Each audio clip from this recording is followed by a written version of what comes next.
আপনার লড়াই মনে থেকে যাবে শ্রেয়াস। হেরে যাওয়া মানুষদের নিয়ে এ সমাজ কথা বলে না, কিন্তু কথা বলা উচিত। অন্তত আপনার আপ্রাণ লড়াই নিয়ে কথা বলা আমাদের উচিত। আরসিবি আর চ্যাম্পিয়ন, প্রশংসার দাবিদারও অবশ্যই, কিন্তু যতবার আইপিএল 2025 নিয়ে কথা উঠবে, আরসিবি জয়ের সাথে সাথে আপনার তুখোড় ক্যাপ্টেন্সি মনে রেখে দেবে সবাই।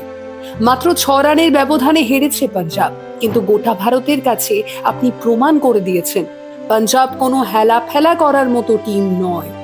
ভক্তরা বলছেন হাতে আরেকটা বল থাকলে হয়তো আজ ট্রফি দেখা যেত পাঞ্জাব শিবিরে। তাই হেরে গেলেও আপনি মন জিতে নিয়েছেন দ্য মাইটি শ্রেয়াস আইয়ার। 3টি ভিন্ন ভিন্ন টিমে আইপিএল ফাইনাল খেলার রেকর্ড রয়েছে একমাত্র শ্রেয়াস আইয়ারের কাছে। 2020 সালে প্রথমবারের জন্য দিল্লিকে ফাইনালে তুলেছিলেন শ্রেয়াস। এরপর 2024, 10 বছর পর কেকেআরকে ট্রফি জিতিয়েছিলেন তিনি। আর এবারে 2025, 11 বছর পর ফের ফাইনাল অবধি পৌঁছে দিলেন পাঞ্জাব কিংসকে। আসলে আপনার সবচেয়ে বড় গুণ হলো সবচেয়ে কঠিন মুহূর্ত হোক কিংবা সবচেয়ে আনন্দের মুহূর্ত, আপনাকে বরাবরই বড্ড শান্ত দেখায়। তাই হয়তো আপনি বাকিদের থেকে অনেকটা আলাদা, অনেকটা এগিয়ে। একটা ভেঙে চুরে যাওয়া দলকে নিজে হাতে সাজিয়েছিলেন আপনি, তাদের মধ্যে যুদ্ধ জয়ের খিদে এনে দিয়েছিলেন হ্যাঁ আপনি। গতকাল শশাঙ্ক সিং এর খেলা ইনিংসটা নিয়ে সেভাবে কেউ কথা না বললেও আমরা বলবো, মিডল অর্ডারকে ঠিক কিভাবে শক্তিশালী ভূমিকা পালন করতে হয় সেটা তো আপনিই বুঝিয়েছেন। তাই শেষ বলটা অবধি লড়ে গিয়েছিলেন শশাঙ্ক। আর আপনার শেখানো পথেই হেরে যাওয়ার আগে হার স্বীকার করেননি তিনি। কথা হয়েছিল প্রচুর। যখন কোয়ালিফায়ার 1-এ হেরে আপনি বললেন লড়াইয়ে হেরেছি কিন্তু যুদ্ধে নয়।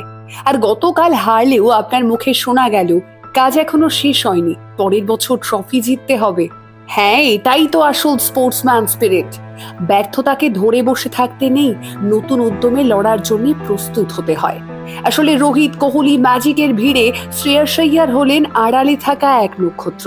আর তাই হয়তো বিসিসিআই এর সেভাবে নজর পড়ে না তার দিকে। হ্যাঁ, অন্তত এমনটাই মনে করছেন আইয়ার ভক্তরা। 69টি ওয়ানডেতে 2797 রান, রয়েছে 5টি সেঞ্চুরি, 22টি হাফ সেঞ্চুরিও। হালের চ্যাম্পিয়ন্স ট্রফি জয়ের ক্ষেত্রেও শ্রেয়াসের অবদান ভুলে গেলে চলবে না। তিনিই তো সর্বোচ্চ রান সংগ্রাহক। মুম্বাইতে বেড়ে ওঠা ছোট্ট শ্রেয়াস বরাবরই ক্রিকেট পছন্দ করতেন। মাত্র 12 বছর বয়স থেকেই শুরু হয়েছিল যথাযথভাবে প্রশিক্ষণ নেওয়া। তবে জানলে অবাক হবেন, শুধু ক্যাপ্টেন্সিতে নয়, পড়াশুনোতেও দক্ষ ছিলেন শ্রেয়াস। অর্জন করেছেন স্নাতক ডিগ্রি, এমনকি নিজের কলেজের অধিনায়কত্ব করে ক্রিকেট টুর্নামেন্টেও জিতিয়েছিলেন। তবে ক্রিকেটীয় শট এবং খেলার ধরন দেখে তাকে অনেকেই বীরেন্দ্র সেহবাগের সঙ্গেও তুলনা করতে শুরু করেন। আর আজ সেই 30 বছরের ছেলেটাকেই অধিকাংশ ভারতবাসী চায় ইন্ডিয়া টিমের ভবিষ্যৎ ক্যাপ্টেন রূপে। 2017 আইপিএলে নজরকাড়া পারফরমেন্সের পর আলোচনায় এসেছিলেন তিনি। সে বছরই শ্রীলঙ্কার বিপক্ষে একটি টি-20 সিরিজে সুযোগ পান আইয়ার।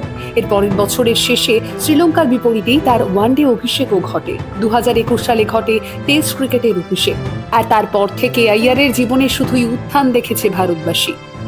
তিনটে আইপিএল টিমকে ফাইনালে ওঠানো না মুখের কথা নয়, এমনটাই বলছেন তাবর তাবর সমালোচকরাও।